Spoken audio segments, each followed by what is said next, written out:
Ang kwento ni Tomby. Ang kwentong ito ay hango sa totoong buhay. Mula ito sa isa nating tagapakinig. Karanasan ito ni Lerio. Walang eksaktong taon. Probinsya ng Isabela. 10 oras ng gabi na mga sandaling yun. Nang madinig ni Lerio ang isang sigaw, humihingi ng saklolo. Baka sa boses ng mga ito ang takot. Sinilip ito ng binata. Bumungad ang sugatang ginang na akay-akay ng bata. Kagad itong napahugot ng itak. Saka lumabas ng tahanan para tumulong. Walang tanong-tanong. Pinatuloy ang mga panauhin. Inayos ang mga kagamitan at saka inagapan ang sugat ng ginang. Nang bumuti ang pakiramdam, dito lamang siya nagtanong. O bata, sino ba yung may gawa nito sa inyo? Tagasan ba kayo? 10 oras na ng gabi. Saan ba yung punta ninyo? Tanong ni Lerio. Kuya, Junjun nga po pala yung pangalan ko. Pauwi na po sana kami sa bahay ng lolo ko eh. Naligaw kami kaya inabutan ng gabi. Tapos, bigla na lang may humarang sa amin na halimaw. Si nanay nga po yung napuruhan eh. Mabuti nga po may dumating na isa pang halimaw. Sila po yung nagpatayan kaya umalis na kami ni nanay. Tugon ng batang si Junjun. Isa pang halimaw? Sino naman yun? Kilala mo ba yung itsura? Ilarawan mo nga sa akin. Hindi ko nga po nakita ng maayos kasi madilim eh. Pero nanlilisik po yung mga mata. Tapos nakakatakot yung ingay. Pag-uusap ng dalawa.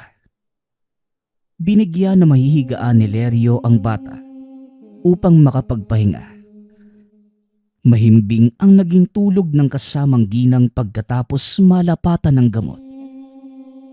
Sa kabilang banda naman hindi maiwasan ng binata ang tungkol sa sinasabi nitong halimaw. Ngayon pa lang ito nakarinig na nagpang-abot ang mga kapwa nilalang. Si Lerio, hindi ordinaryong mamamayan. May kaalaman ito pagdating sa pagpuksa ng mga aswang, engkanto, lamang lupa at iba pang banta ng kapahamakan. Maliban na lamang kung hagupit ng panahon at kalikasan. Kahit na limitado, nagagawan pa rin ng paraan para makontra ang kasamaan. Bukod dito, isa rin itong manggagamot sa lugar. Kaya lang wala nang lumapit magmula nang hindi naisalba ang buhay ng huling ginamot. Biktima ito ng aswang at sa lubha ng kalagayan, wala nang pag-asa pang mabuhay. Siya ang sinisisi ng pamilya. Ipinaggalat na sinadyang patayin ng pasyente. Sinubukan pa nitong depensahan ang sarili ngunit nauwi sa kaguluhan. Upang makaiwas, nanahimik na lamang si Lerio. Wala na ni isang lumapit sa kanya para magpagamot, maliban na lamang sa ngayon. Muli namang sinuri ng binata ang kalagayan ng ginang. Nilapatan ng karagdagang gamot. Makalipas ang ilang oras, tuluyang bumuti ang pakiramdam. Nagising at kinausap. Ako nga pala si Lerio. Nadinig ko yung sigaw ng bata kaya sumaklolo ko sa inyo. Mabuti na lang at dito kayo nahapadaan sa akin. Naagapan ko kagad yung sugat mo. Tuluyan din niyang gagaling. Tamang pahinga at pag-inom ng gamot lang ang kailangan. Matanong ko lang pala, anong klase ba ng nilalang ang sumugod sa inyo? Tanong ni Lerio. Kung hindi ako nagkakamali, isa po yung aswang. Hindi ko na matandaan yung daan kaya kung saan kami napadpad tapos may biglang umatake sa amin. Mabuti nga may isa pang halimaw na dumating eh. Sinugod nito yung aswang tapos sila yung nagtuos. Tumakas na rin kami ng anak ko habang may pagkakataon. Ang pangalawang halimaw, hindi ko mamukaan basta malaki po yun. Ligaya nga po pala yung pangalan ko. Junjun naman po yung aking anak. Maraming salamat po sa pagtulong ninyo at pagligtas ng buhay ko. Tugon ni Ligaya. Walang anuman po yun. Saan po ba kayo pupunta? Pwede ko po kayong ihatid para masiguradong ligtas hanggang sa pupuntahan ninyo. Wala naman hong problema sa akin eh. Meron ho akong kalabaw. Pwede po tayong magpahila sa karo. Hindi na po. Malaki na yung naitulong niyo sa amin. Maraming salamat, Lerio ha. Parang nanggaling na po ako sa lugar na ito dati. Kaya alam ko na po kung sa kami dadaan. Hihingi lang po sana ako ng kaunting oras para magpahinga. Aalis din po kami mamaya. Walang problema. May pagkain na rin at maiinom sa mesa. Pagtiyagaan nyo na lang ha. Dahil yun lang talaga yung meron ako eh. Pag-uusap nila ni Ligaya. Habang nagpapahinga ang mag-ina, sumaglit si Lerio sa kagubatan upang manguha ng mga halamang gamot. Kaya nga lang, ibang tao ang bumungad. Si Mang Datu, ang mortal niyang kaaway. Tignan mo nga naman ang pagkakataon. Akala ko ang hinahanap ko na ang matatagpuan sa gawing ito ng kagubatan. Ang kaaway ko lang pala. Wala nang nagpapagamot sa'yo. Kaya bakit ka pa nangunguha ng dahon? O baka naman, yan na lang ang kinakain mo. Dahil wala nang pambiling matinong pagkain. Kung sa bagay, wala ka nang kinikita. Wika ni Mang Datu. Pakialam niyo ho ba? Alam mo, tumatanda ho kayong pakilamero eh no? Kung meron ho kayong hinahanap, diretso lang po, wag na kayong huminto dito. Naaalibadbaran ako sa presensya niyo eh. Tugon ni Lerio. Ay sus, ang sabihin mo, ayaw mo lang akong makaharap. Dahil nahihiya ka sa sarili mo. Bakit mo kasi pinatay yung pasyente mo? Ito katuloy. Kaawa-awa. Wala nang nagpapagamot. At wala ni isang nagtitiwala. Tugon ni Mang Datu. Patuloy itong pinagtatawanan ang binata. Alam mo Manong, kung naisukpit ko lang yung ita ko, may leg ako mapupugot ngayon eh. Umalis ka na nga. Baka mademonyo ko at maging totoo ang sinasabi ko sa'yo. Aba, nagpipigil ka pa pala sa lagay na yan. O siya, may mahalaga rin kasi akong gagawin. Kaya palalampasin ko ang pagkakataong ito. Pero sa susunod hindi na. Wika ni Mang Datu. Ibinalik ni Lerio ang pansin sa pangunguha ng halamang gamot. Nang mapuno ang dalang buslo, umuwi na rin ang binata. Pagkarating sa tahanan ay wala itong naabutan. Nakaalis na ang mag-ina. Ni wala man lamang paalam sa kanya. Naintindihan kagad ng binata kung bakit. Dahil mula sa kalayuan, napansin ang mga kababaihang nangunguna sa pagsira ng pangalan niya. Hindi na lamang pinansin ng mga ito.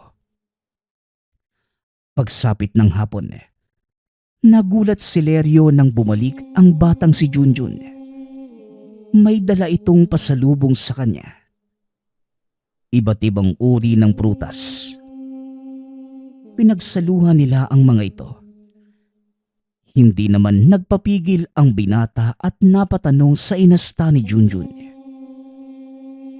O Junjun, bakit ka nandito?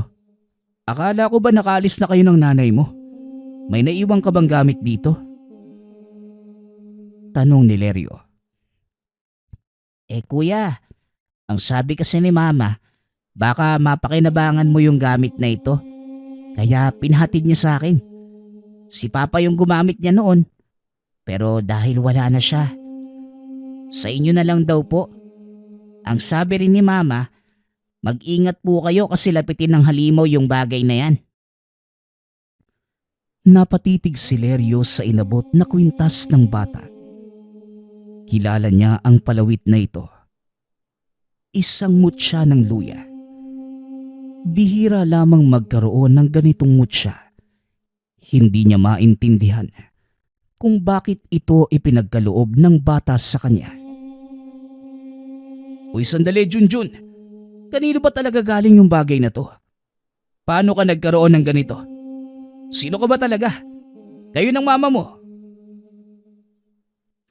Wala po. Si papa po kasi, isang manunugis ng aswang. Pero hindi kinaya yung dalang banta ng mga kalaban. Lapitin po kasi yung mutsyang yan eh. Walang panahon na lilipas na hindi napapaaway yung magtatangan yan. Napansin kasi ni mama na isa ka pong manggagamot at may kaalaman ka sa ganitong bagay kaya para hindi masayang yung gamit, ibibigay na lamang sa inyo para mapakinabangan.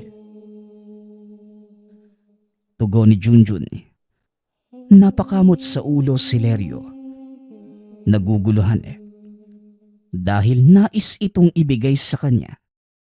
Ngunit may halong pananakot. Binaliwala na lamang din dahil bata ang kausap. Walang pasabing umalis ang bata. Hindi na rin nasundan ng makasalubong si Mang Datu sa daan. Muling nagkabanggaan ang matalik na magkaaway. O Mang Datu, naligaw ho yata kayo. Doon sa kabila yung daan papunta sa inyo . Pero nandito ka sa pamamahay ko. Wala ho akong panahon para makipagsagutan sa kagaya mo. Kaya umalis ka na. Wika ni Lerio. Lerio, nabalitaan kong may tinulungan kang mag-ina. Nandiyan pa ba sila? Gusto ko lamang silang makita. Tugon ni Mang Datu. Ha? Bakit gusto mo naman silang makita, Aber? Wala kang karapatang malaman kung sino ang pinapatuloy ko sa aking tahanan. Kalalaki mong tao, napaka-tsismoso mong matanda ka. Hoy bata, may gusto lang akong malaman. Huwag mo nang ipagkait ang mag-inang yon. Nasaan sila? Iharap mo sila sa akin. Sabing hindi pwede. Ano ka ba? Kung sumugod ka dito, para kang alkalde ng bayan . Tandaan mo Mang Datu, nasa balwarte kita. Ano man ang gusto kong gawin sa'yo ay kaya ko. At wala akong magiging kasalanan kung sakaling makarating sa otoridad dahil ikaw ang unang sumugod. Pag-uusap ng dalawa. Pilit pinigilan ni Lerio ang pagpasok ni Mang Datu sa tahanan. Ngunit hindi nagpatalo ang matanda. Buong pwersang itinulak ang binata at nagmamadaling umakyat ng hagdan. Kaso umatras nang maramdaman ang kakaibang pwersa mula sa loob. Hoy bata, anong klaseng pangontra ang meron ka? Bakit hindi ako makapasok dito sa tahanan mo? Gumawa ka ba ng pananggalang? Tanong ni Mang Datu habang hinahagod ang kanang braso na siyang tinamaan ng pwersa. Makikita dito ang tila pagkasunog. Oo naman para hindi makapasok yung katulad mong demonyo. Bakit mo gusto mong makita yung mag-inang tinulungan ko? Sandali. Diba, hinahanap mo yung alaga mo kanina? Ibig sabihin, meron na naman siyang kasamaang ginagawa. Aba, ngayon alam ko na. Ang alaga mo ang sinasabi ng mag-ina na sumalakay sa kanila. Magpasa hanggang ngayon pala, nag-aalaga ka pa rin ng aswang. Hindi ka na talaga nagtanda. Hindi pa ba sapat yung ginawa ko sa'yo dati? Gusto mo yatang ulitin ko eh. Walang kinalaman dito ang aking alaga, bata. Sadyang may ginawa lang ang mag-inang yan para galitin ako. Wala akong alam sa sinasabi mong pagsalakay. Malay ko ba kung wala sa loob ang mag-ina? Sige, aalis na ako. Nagpunta lang pala ako rito para sa wala. Wika ni Mang Datu. Nagmamadali na rin itong umalis. Sa kilos nito nagduda si Lerio. Maraming taon na magmula noong naging usap-usapan ang katauhan ni Mang Datu sa lugar. Isa itong antingero. Ngunit piniling talikuran ang tungkulin upang kumaliwa. Sinamba at pinaglingkuran ang nakilala nitong aswang na ngayoy tinatawag niyang alaga. Nakalaban ito ni Lerio noong araw. Nagawang talunin, subalit napag-alamang muling nabuhay. Hindi na nagkaroon ng pagkakataon na muling makaharap dahil itinagong mabuti mula sa kanya.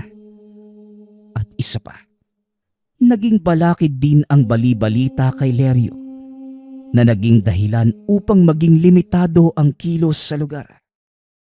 Dahil bawat galaw niya, nakabantay ang mga mata ng kapitbahay at kung ano-ano ang sinasabi sa kanyang likuran. Pagsapit ng gabi, sinuri ni Lerio ang mutsyang bigay ng bata. Aktibo ito at malakas ang bisa. Naisip ang nangyari kay Mang Datu nang tinangkang pumasok sa tahanan. Hindi siya makapaniwala na ganong kalakas ang pwersa nito. Sa kabilang banda naman, napabuntong hininga ang binata.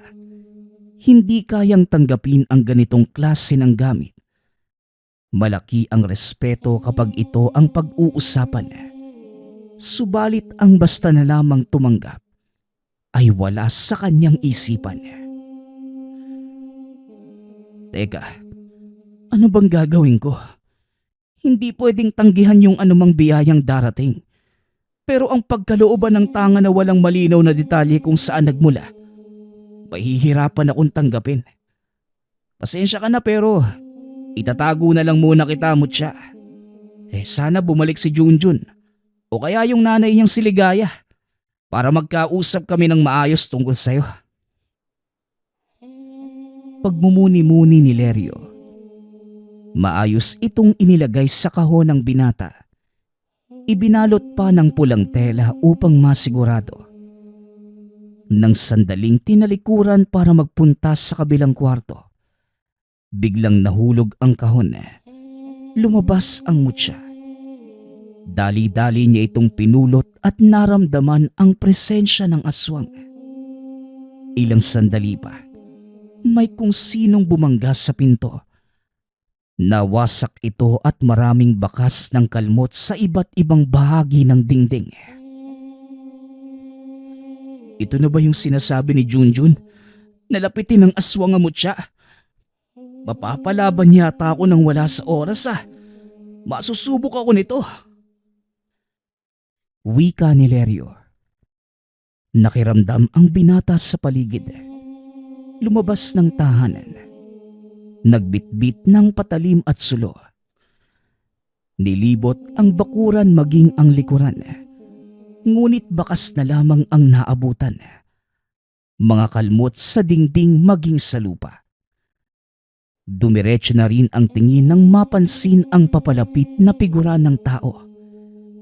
Nakahanda na sanang dumepensa sa pag-aakalang aatake ngunit ibinaba ang patalim nang makilala kung sino. Walang iba kundi si Junjun. Junjun, anong ginagawa mo rito?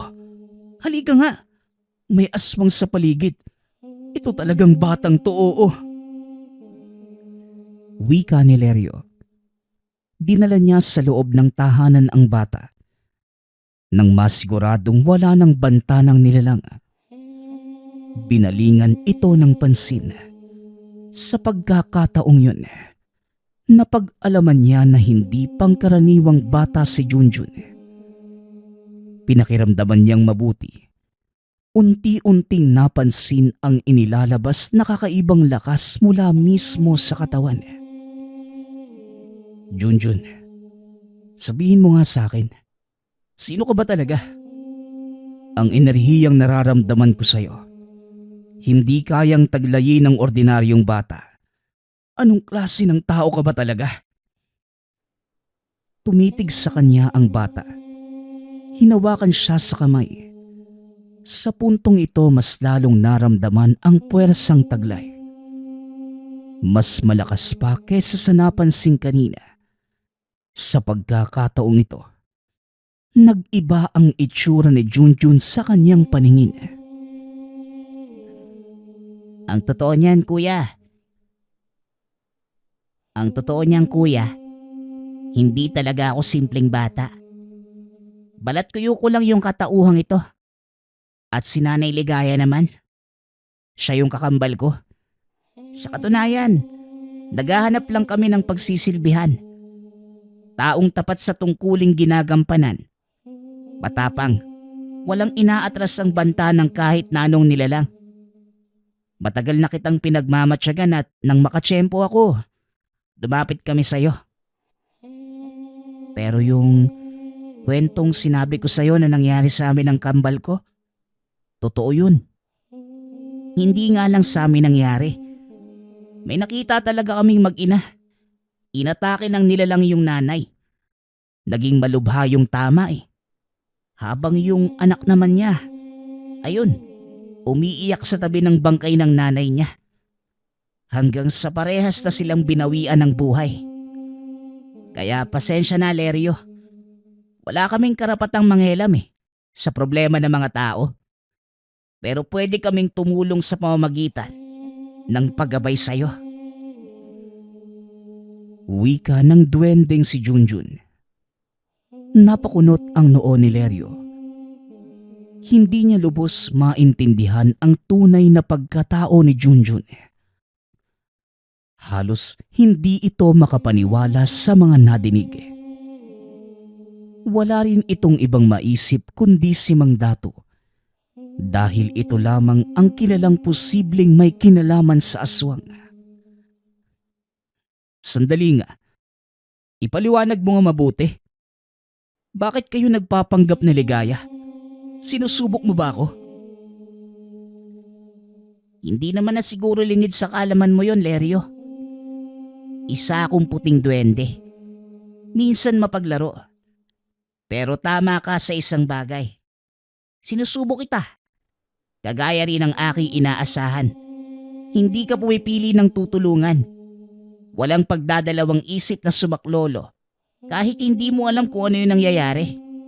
Para alam mo, nandito ako para pagsilbihan ka at maging katuwang sa pakikipaglaban sa kalabang nilalang. Kasangga mo rin yung binigay kong mutya. Huwag mong kalimutang gamitin. Para talaga yun sa'yo. Tugon ni Junjun. Sa puntong ito, mas naging malinaw kay Lerio ang tungkol sa pagkatao ng kausap. Nagsama sila sa iisang bubong. Dito na unti-unting nakilala ang kambal na duwende. Marami silang kayang gawin. Katulad na lamang ng pagpapagaling ng sugat sa maiksing oras. Tinuruan din siya nito na mga karagdagang pamamaraan. Hanggang sa unti-unti nang bumalik ang tiwala ng mga tao kay Lerio nang pakitaan niya ng kausayan sa panggagamot. Sa katunayan, minsan sinasadya ni Junjun na bigyan ng karamdaman ang sarili. Humahandusay ito sa gitna ng kumpulan ng mga tao.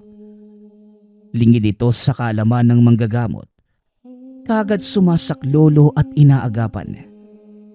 Dahil dito may sumusubok na magpagamot. Alam mo, malala ka rin Junjun no? Nagawa mo magpatay-patayan sa harapan ng maraming tao para lang makuha muli yung tiwala nila. Kailangan ba talaga ganun? Ang akala ko, mga aswang lang yung pagtutuunan natin ng pansin. Dumadrama ka pa eh. Ganun talaga. Bilang tagapagsilbi mo, tungkulin ko ring ayusin ang buhay mo. Kung sinisiraan ka ng mga tao dahil lang sa isang pagkakamali, responsibilidad naming gawan yun ng paraan para mabura yun sa kanilang isipan. Ngayon na may dumayo muli para magpagamot, gawin mo yung parte mo ha. Nagawa ko na yung sa akin. Tugon ni Junjun. Napailing na lamang si Lerio. Pagkatapos ng pag-uusap ay inatupag ang naghihintay na mga pasyente sa labas. Ang karamdaman ng bawat isa, nalulunasan hindi lang dahil sa likas na husay ng manggagamot o bisa ng mutya. Dahil na rin ito sa gabay ng kambal na duwende. Kagad nitong ginagawa ng paraan para mapagaan ang kalagayan. Namimigay rin ng gamot si Lerio na may halong bisa ng tangan. Dahil sa pagpapagaling ng mga pasyente, araw-araw dinadagsa na ang tahanan. Kasabay naman ito ang matinding banta ng mga nilalang na pasimpleng nanggugulo sa tuwing oras ng gamutan.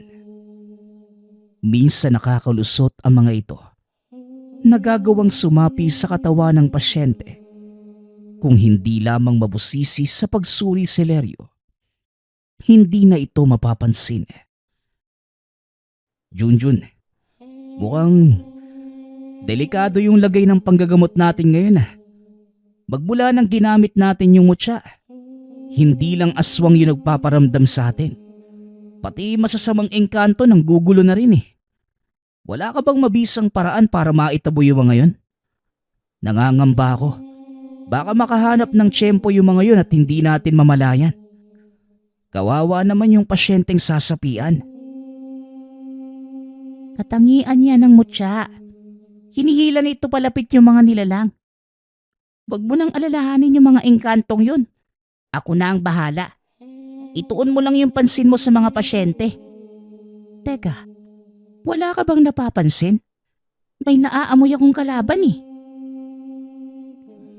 Naalerto si Lerio nang mapansin ang banta ng panganib. Hindi nagtagal.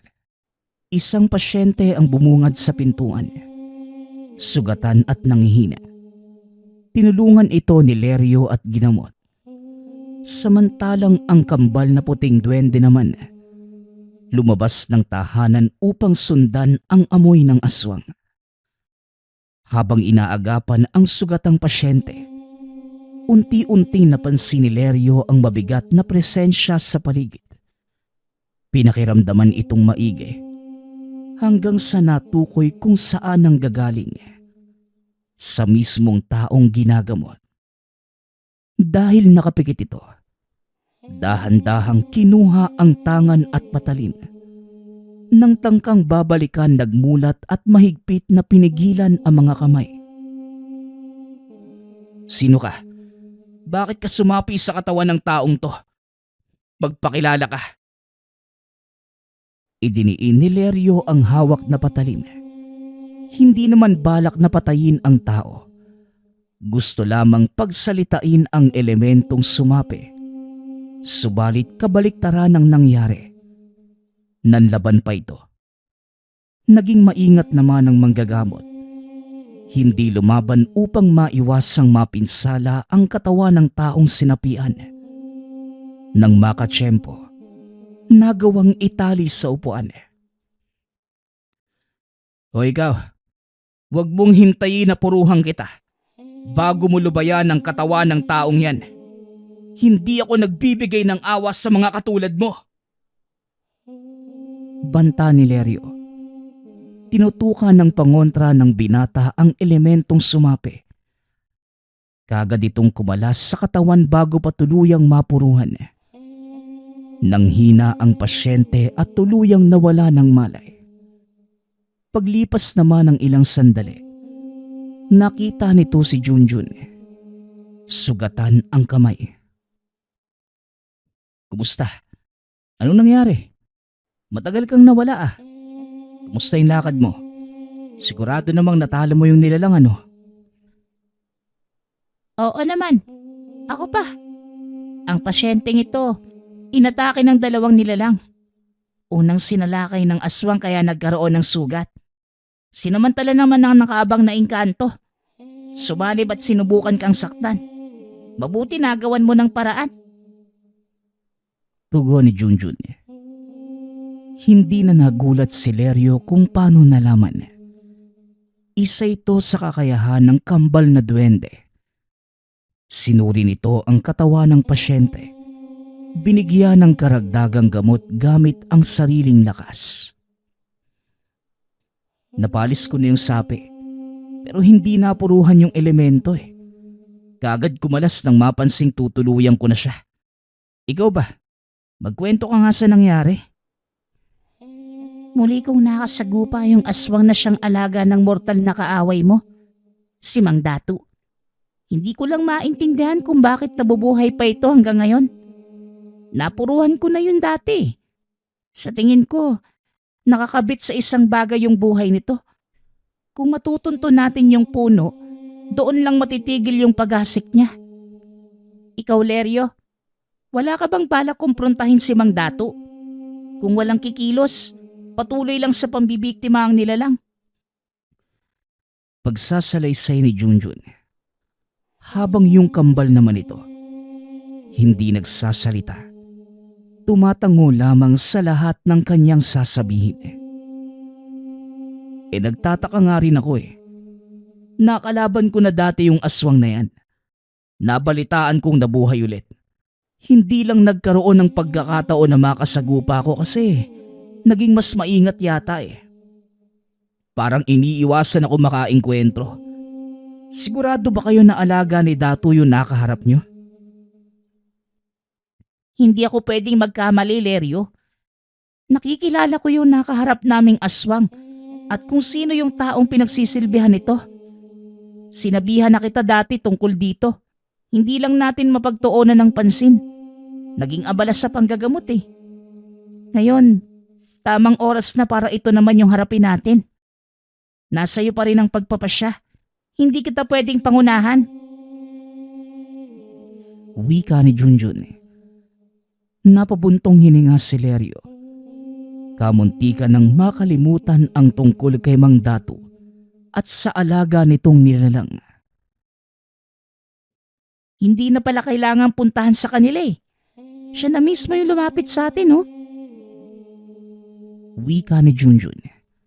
Napatingin si Lerio sa labas. Mula rito ay natanaw si Mang Datu. May dalang itak sa magkabilang kamay. Galit na galit. Si Junjun ang naunang lumabas upang harapin ito. Aba, bata, umalis ka dyan kung ayaw mong ikaw ang una kong tagain. Nasaan ang magaling na si Lerio? Siya lang naman ang gusto kong makausap. Iharap mo sa akin ng iyong amain. Hoy tanda, hindi ko siya amain. Siya ang taong pinagsisilbihan namin ng kambal ko. Siya ang aming maestro. Binabantaan kita. Isang pagkakamali ang pagpunta mo rito. Isang hakbang pa. Ito na ang magiging katapasan mo, tanda. Aba, kung makapagsalita parang mas matanda ka pa kaysa sa akin ah. Hoy bata, huwag kang harang-harang dahil baka hindi kita matansya. Lerio, lumabas ka riyan. Huwag kang duwag na itong bata lang ang ibabangga mo sa akin. Hoy tanda, hindi nga ako tumatanggap ng bisita kapag ganitong disoras ng gabi.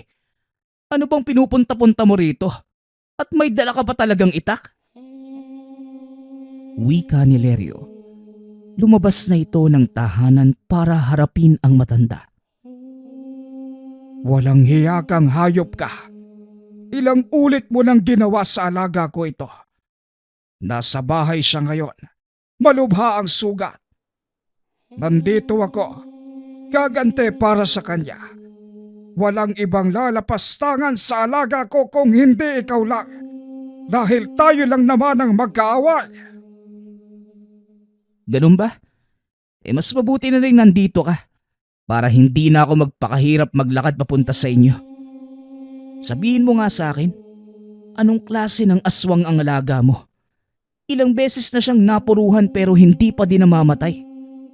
Sa una naming engkwentro nalagutan na yan ng hininga. Paano siyang nabuhay ulit? Kasi nga sa pagmamagaling mo, may bagay kang nakalimutan. Nagawa mo ngang mapuruhan ang alaga ko, pero hindi mo naman tinutuluyan.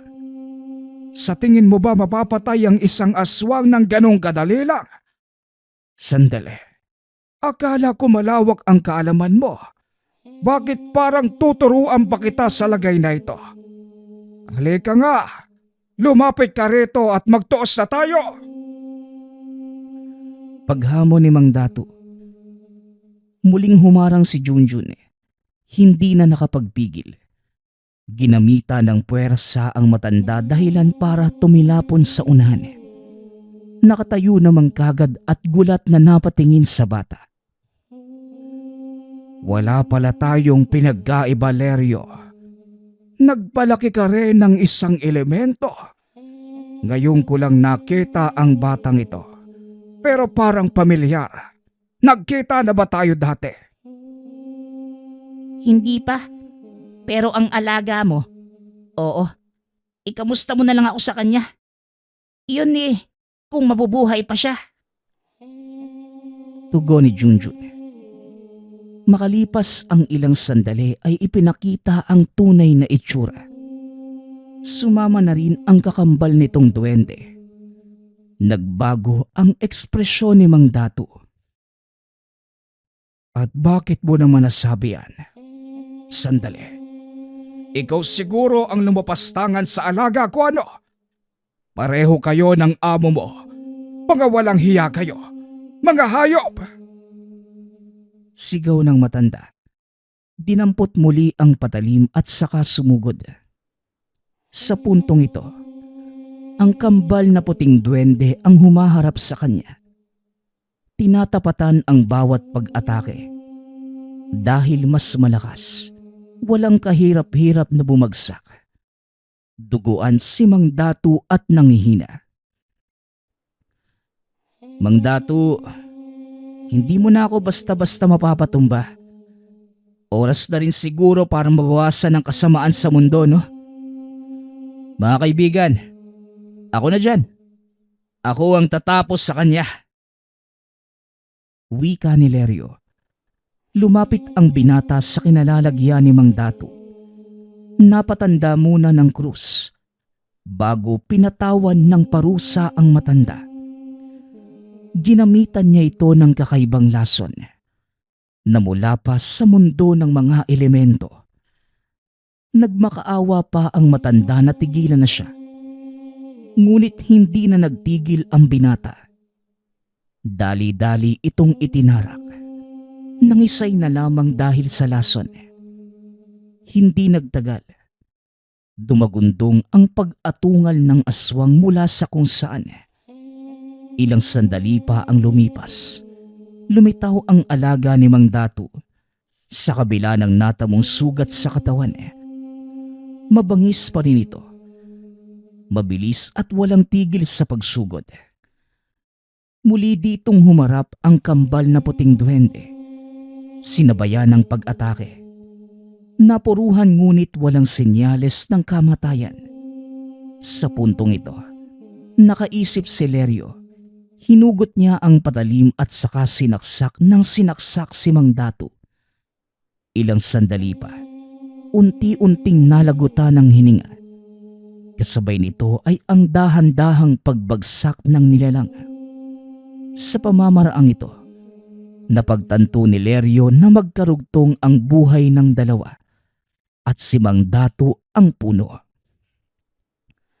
Magaling ang ginawa mo, kaibigan. Kaya pala hindi mapatay ang aswang na yan. Dahil nasa matanda yung kalahati ng buhay niya.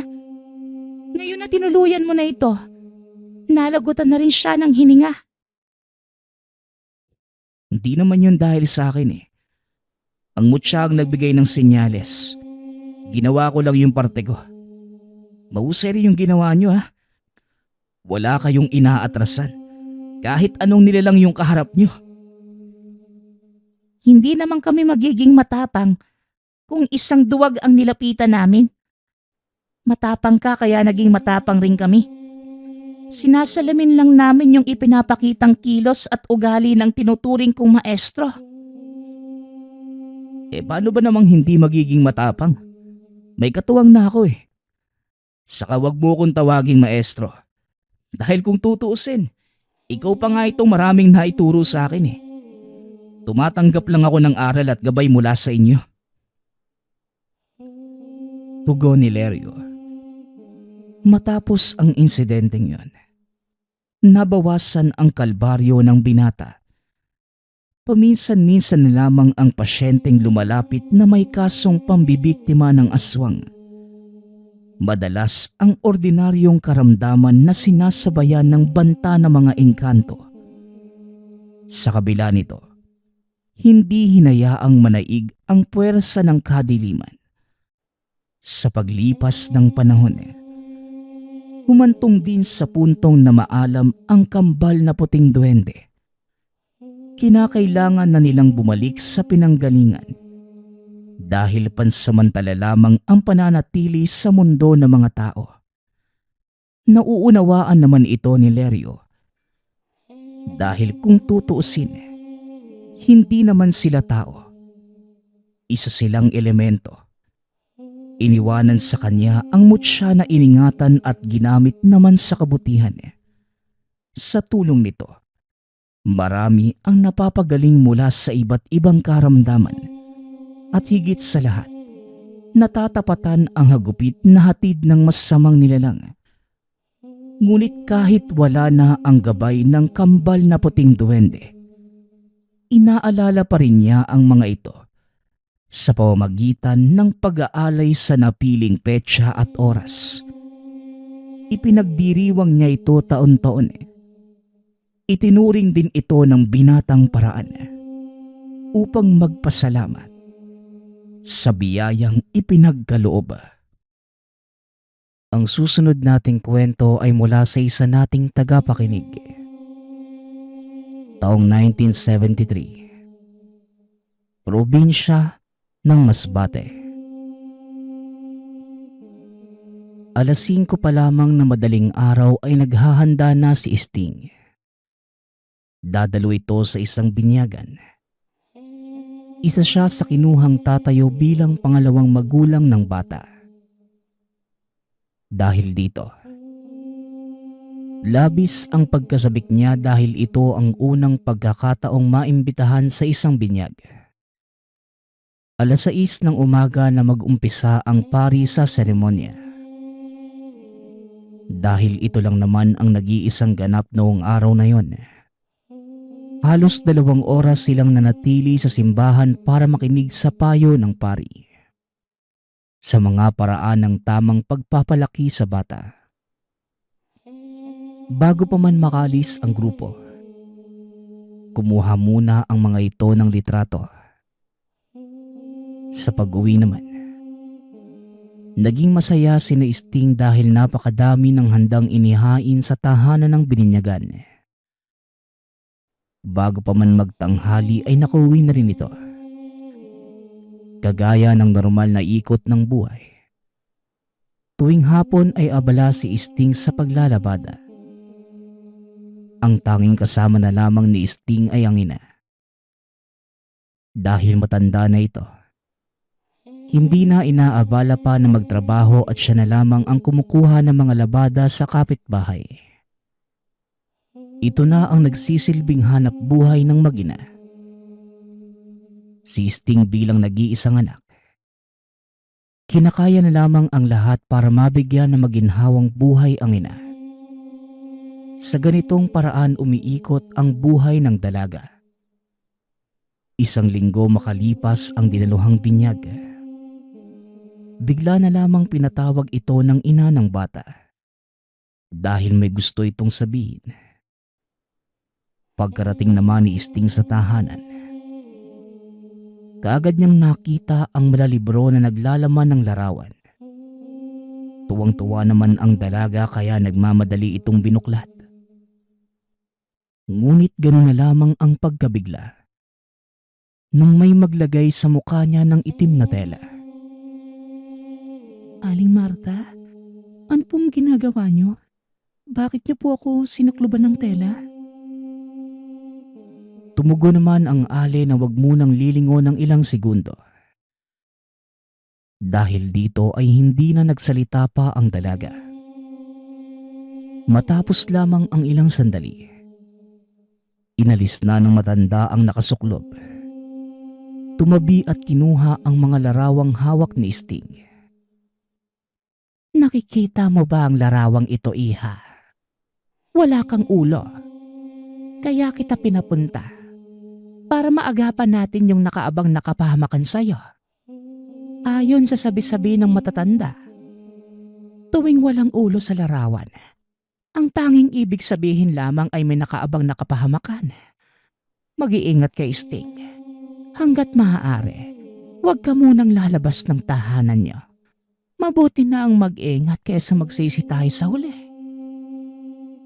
Dahil dito nakaramdam ng kaba ang dalaga. Ito ang unang beses na makarinig ng ganong pamahiin. Yun rin sana ang unang pagkakataon na makikita ang larawan. Habang si Aling Marta naman, patuloy pa rin sa pagbibigay ng babala sa dalaga. Ilang oras pa matapos ang usapan, nagpaalam na ito at umuwi ng tahanan. Gawa ng hindi malaman ang gagawin, inilahad nito sa ina ang mga nalaman. Ganun na lamang ang naging pagkabahala ng dalaga. Kaya nagpa siya na itong pumunta ng simbahan para mapabendisyonan ang damit na ginamit noong binyag. Kaya naman, matyagang hinanap ng dalaga ang sinuot na damit para dalhin. Habang naglalakad ang mag-ina, hawak-hawak ng ina ang kamay ng dalaga dahil sa labis na pag-aalala. Maswerte na lamang dahil naabutan nila ang pari sa simbahan. Minsan ay umaalis ito para pumunta sa iba't ibang parokya at nagsasagawa ng misa. Sa buong seremonya at bendisyon ng pari, wala namang naging kakaiba dahil normal naman ang pagdadaos. Matapos yon, nagpasalamat at umuwi na ng tahanan ang mag-ina. Pagkarating sa bahay, pumunta ang dalawa sa likod para sunugin ang damit na may bendisyon. Habang sinasagawa yon, ganun na lamang ang kabang nararamdaman ni Sting dahil paulit-ulit na nakikita sa isipan ang larawan na walang ulo. Inabisuhan na lamang ito ng ina na wag na masyadong mag-alala dahil kasabay ng pagsunog sa damit, nasunog na rin ang malas na kaakibat nito. Sa natitirang oras bago sumapit ang gabi, nagdasal na lamang ang mga ito para ipasa Diyos na lamang ang mga nakita. 8:00 ng gabi, pagkapasok ng dalaga sa sariling kwarto,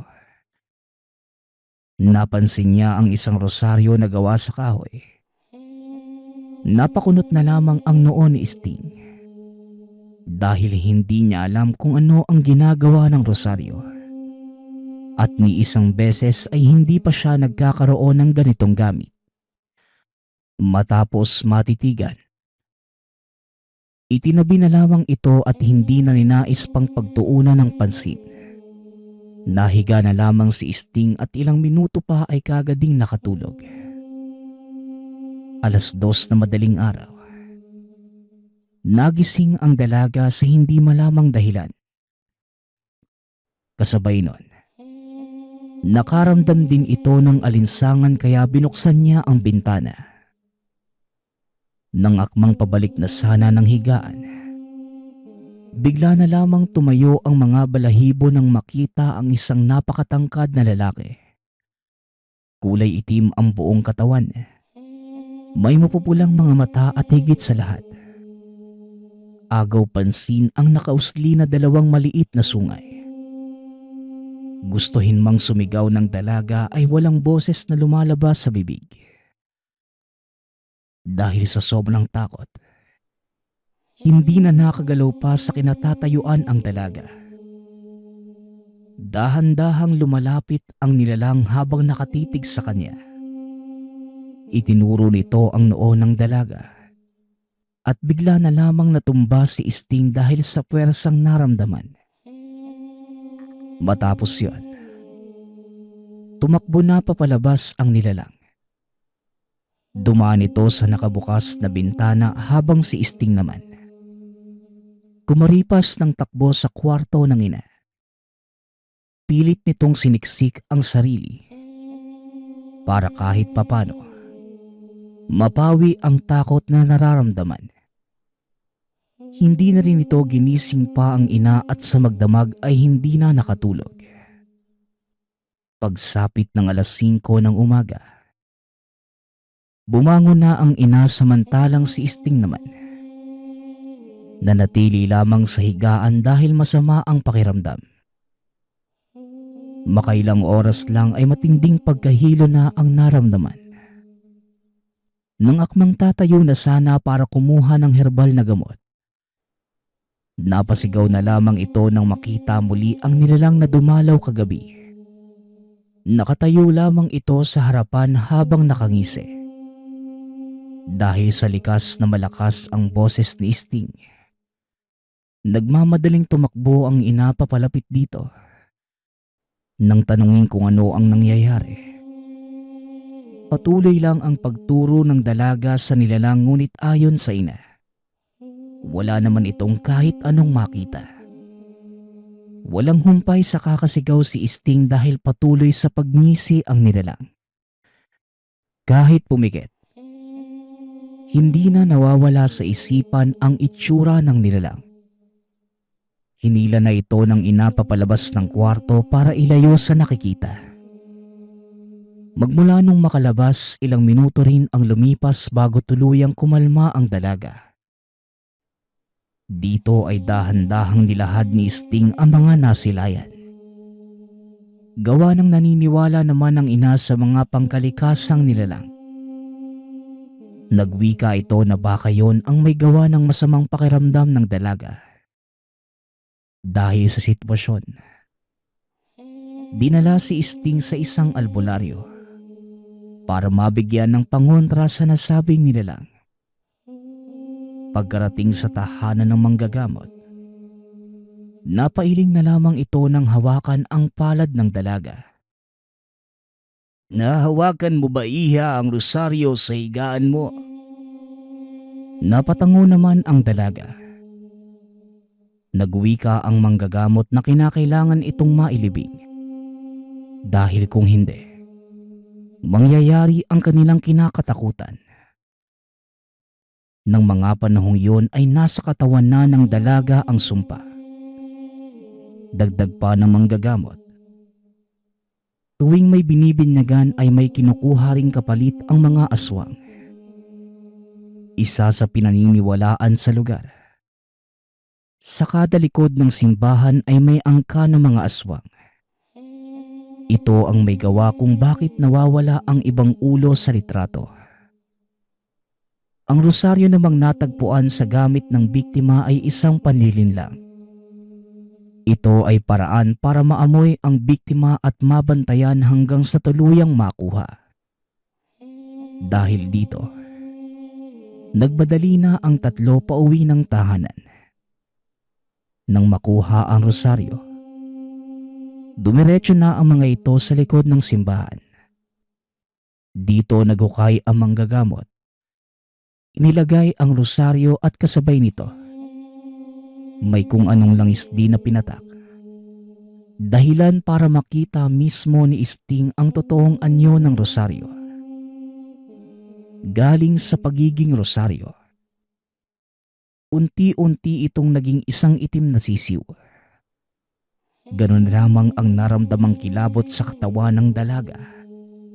Dahil ito ang unang beses na makasaksi ng kababalaghan. Ilang minuto pa ang lumipas ay tinabunan na ito ng manggagamot. Bago pa man makaalis, nagbilin ito na kinakailangang hubarin ng dalaga ang damit bago tumalikod at ipatong dito. Kaya naman, bago pa makaalis ay ginawa na ito ni Sting. Buti na lamang may dala ang ina na malapad na balabal na nagsilbing pantakip ng dalaga. Yun ang naging huling alaala ni Sting sa simbahan na ito. Dahil hindi na muling bumalik pa ang dalaga doon hanggang sa lumipat na sa ibang lugar. Magpasa hanggang ngayon, matanda na si Sting. Hindi pa rin nalilimutan ang kilabot na dala ng larawang may buradong muka. Nagpapasalamat nga pala ako sa lahat ng sumusuporta sa ating channel. Nawa ay patuloy niyong suportahan at pakinggan ang ating mga kwento. Hanggang sa muling pakikinig. Paalam.